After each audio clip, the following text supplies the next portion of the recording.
Happy Sabbath again. We missed you last week. We didn't get to see all your smiling faces out there. We were visiting with Donna's family and some other people there for her cousin's funeral. Definitely appreciate your prayers for her family there. And it went very well, so I won't say much more about that here, but it was, just again, a reminder of how much we need the future that is going to be brought, and the world will understand, and all will be made well, and the dead will live. We look for that day. Well, brethren, I can also say to you, Happy Hanukkah, because it is Hanukkah. It is actually the second day of Hanukkah this year. And, of course, Hanukkah calls to remembrance the purification of the temple back in the days of Antiochus Epiphanes, who defiled the temple. And there was a restoration of temple worship at that time. That was on the 25th of Kislev in the ninth month of the Hebrew year, which corresponds to our winter time usually. And sometimes it's a little bit earlier, but usually it's around December. And then also, but that looked back to something else that had happened 3 years before that on the 25th of Kislev, which was the defilement, the actual defilement. So there's the purification and the dedication of the temple. By the way, Hanukkah means dedication.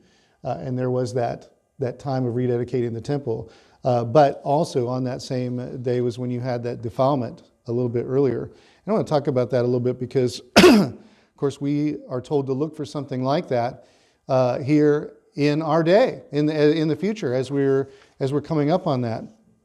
I have a news item here. It's very interesting that Mr. Barnett had sent me, but also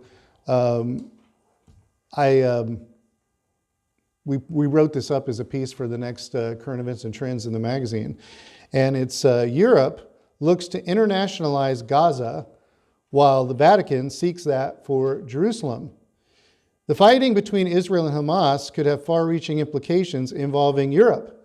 As reported at EU Observer, this is a quote, Gaza might become an international protectorate after the war, the EU has said, adding that neither Palestinian group Hamas nor Israel should ever rule there again.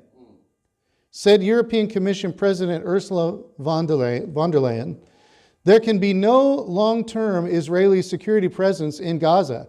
Gaza is an essential part of any future Palestinian state. That's from an article, Neither Hamas nor Israel should rule Gaza in the future. EU says, that's from November 6th. A few days before, Reuters reported this. Pope Francis said on November 1st, a two-state solution was needed for Israel and Palestine in order to put an end to wars such as the current one, and called for a special status for Jerusalem. Israel captured Arab East Jerusalem in 1967, and in 1980 declared the entire city its united and eternal capital. Palestinians see the eastern part of the city as the capital of an eventual future state. Israel has consistently rejected suggestions that the city, which is sacred to Christians, Muslims, and Jews, could have a special or international status. From an article, Pope says two-state solution needed for Israel-Palestine. By the way, the Palestinians have long rejected the idea of a two-state solution. They don't want that. They want all of Israel, and the numbers are still there to prove that. But anyway, could the European position on the status of Gaza be a precursor to an eventual mandated international peacekeeping force to be in control of Jerusalem? I mean, down the line, that could lead to end-time events. Putting together various prophecies in the Bible, it is evident that the leader of a power to the north of the Holy Land, a European revival of the Roman Empire, and his forces will occupy much of the Middle East, later entering the Holy Land, even moving his seat of government there. Look over at Daniel 11, if you will, real quick. Daniel 11 is where we're told, and Daniel 11 is a prophecy which goes through these kings of the north and kings to the south. And they were to the north of the land of Israel and Judah there, that would have been up in Syria, and that's talking about the time of the Greek rule of Syria, the Seleucid Syrians, and the king of the south, which was the Ptolemaic rulers, the Ptolemies of the Greek lineage who ruled over Egypt. And those were descendants of these generals of Alexander the Great, who was this Greek conqueror who moved to the east and took over all these lands, but then it ended up among these divided powers. And so there was a constant struggle back and forth. But then later, the Roman Empire took over, and we understand that they became the power to the north and the kingdom of the north.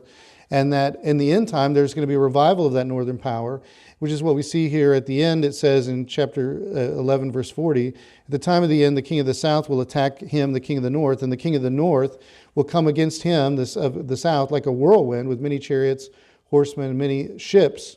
These are war implements. And he shall enter the countries, overwhelm them, and pass through.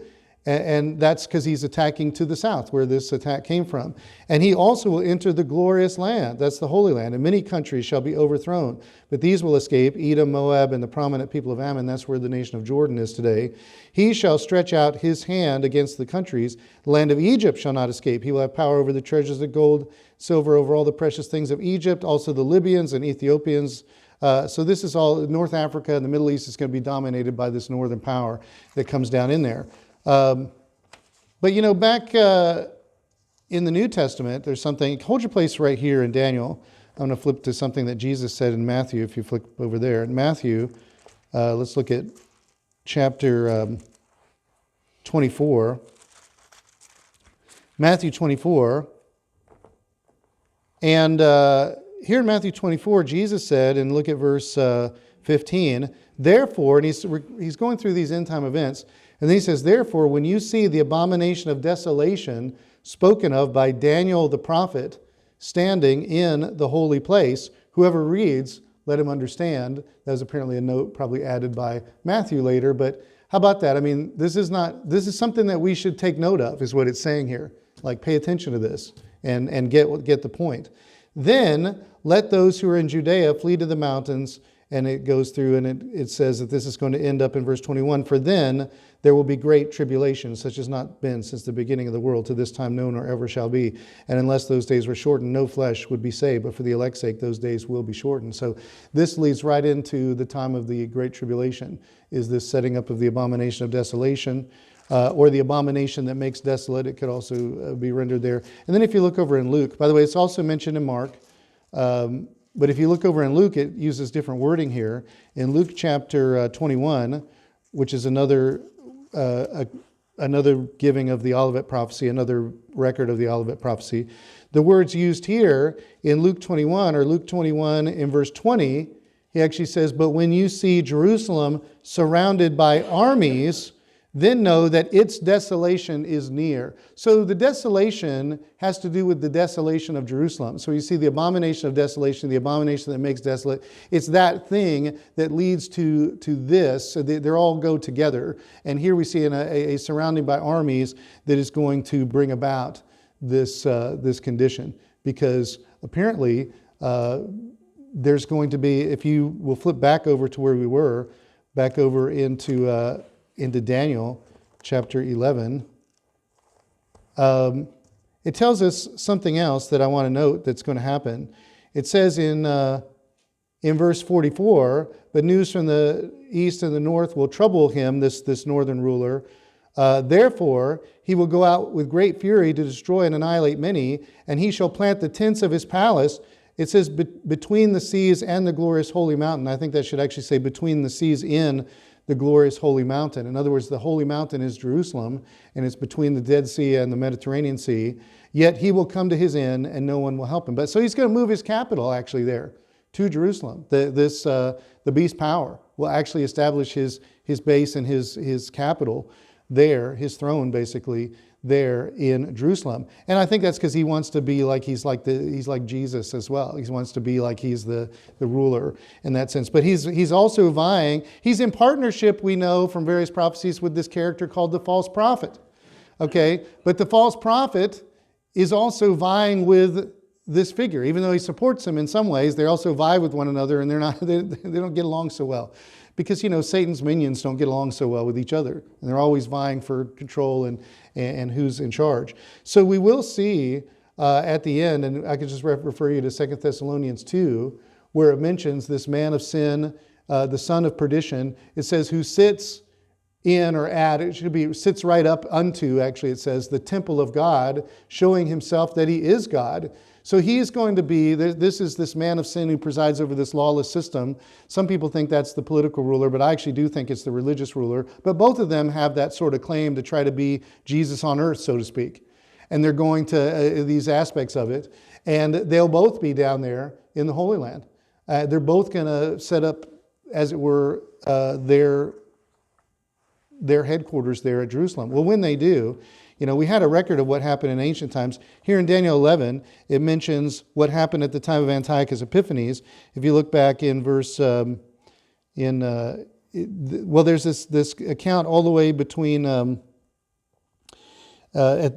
guess verses 29 through 39. And here we mention this person who comes along who's a very evil person, and he's going to do a lot of bad things. Well, that was referring to Antiochus Epiphanes in ancient times, but we know that Antiochus Epiphanes is a type of a future one, because this one in the past set up the abomination of desolation, because it says in here in this passage in let's see, verse 31, and forces will be mustered by him, and they shall defile the sanctuary fortress. Then they will take away the daily sacrifices and place there the abomination of desolation. And what's understood is that they set up this big idol, probably of Zeus. Some people think it had an image of Antiochus himself on it. Like, is he supposed to be like Zeus in the flesh or something? Because his name, Epiphanes, meant God manifest. So he's sort of like this divine presence on earth. And that they did that there, and that they defiled the altar. They offered pigs on the altar. And then they, did a massive onslaught against the Jewish religion, which is really interesting to think about times right now that we're in, and how there's an onslaught against the Jewish religion and against people, God's people over there. It's terrible what's happened more recently, but it's going to be much worse. And in fact, you can look at other prophecies. It says in Zechariah 14, half the city will be taken, which is interesting when you see this idea of let's divide up the country in a sort of a two-state solution, where you have half the city, East Jerusalem, would be on one side, and these things could well happen the way that this is all lining up today. So we need to be on the lookout for these things. It's terrible to recall what happened in these ancient days.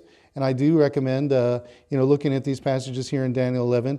And if you're able to find it, I would say you might want to look at the accounts in 1 Maccabees there and 2 Maccabees that cover this terrible time of persecution against the Jewish people under Antiochus Epiphanes. That was a mere forerunner of what's coming.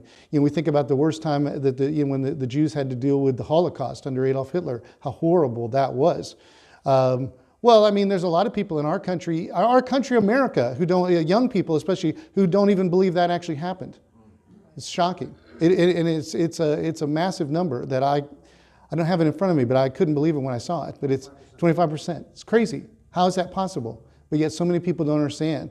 And those who don't remember the lessons of history are doomed to repeat them, as they say. Well, this world is doomed to repeat these things because it's going that way, and these things are going to happen. So be on the lookout for that, brethren. We can be very thankful that God's promises to send his Son back to the earth to save mankind from self-annihilation in this horrible time of mass deceit and destruction is going to be brought to an end. That is coming. And there's going to be a defilement of the temple area there in Jerusalem. But Jesus Christ is going to return to Jerusalem, and he's going to set up the kingdom of God on the earth. And it's going to be a wonderful, glorious future. Let's all draw closer to God in faith, trusting him to see us through even the worst of times, knowing we aren't left without foreknowledge to help us better understand these end time events.